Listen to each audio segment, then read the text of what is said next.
What is up, and welcome to another Terraria video. And in this video we're going to be talking about the Sky Dragon's Fury. This weapon comes from the Old Ones Army event. It drops from the final boss Betsy, which is available post Golem, and it's honestly just one of the coolest weapons in the game. There's really not any other weapon that does what this weapon does.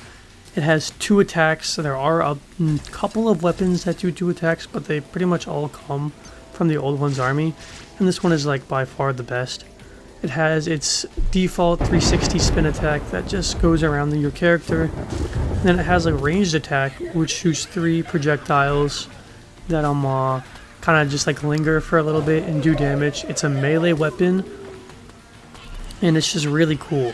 The secondary attack, which shoots projectiles, almost seems to do it says on the Terraria wiki that it gets affected by ranged modifiers, so if you were to use like Shroomite armor and then only use the secondary attack, I guess it would be a better weapon, but it still classifies as melee damage. That's just according to the Terraria wiki. I really haven't tested it. And I'm actually going to test that right now.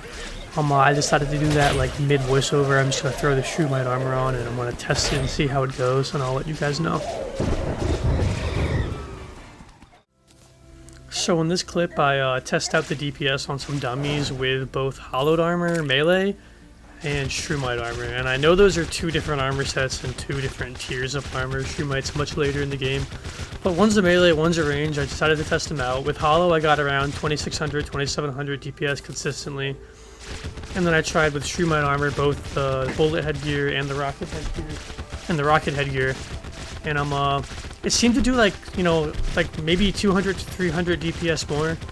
It's kind of weird, because it is a ranged armor set. It is a higher progression ranged armor set, which means that you would get it later in the game than hollow.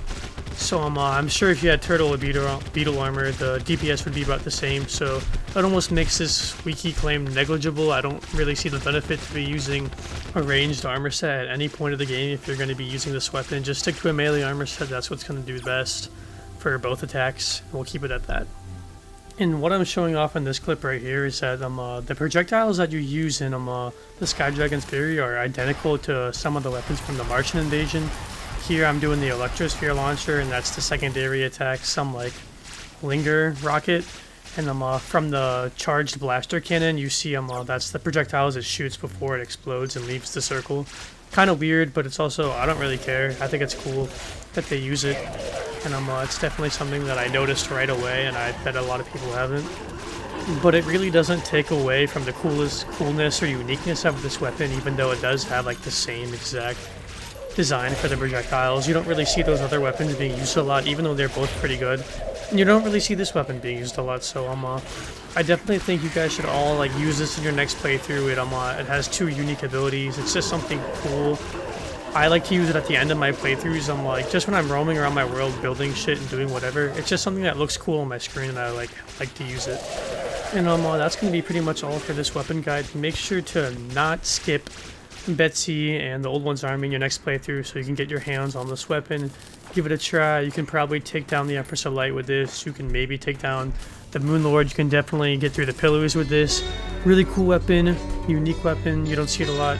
Try it out in your next melee playthrough. Thanks for watching. Have a good one.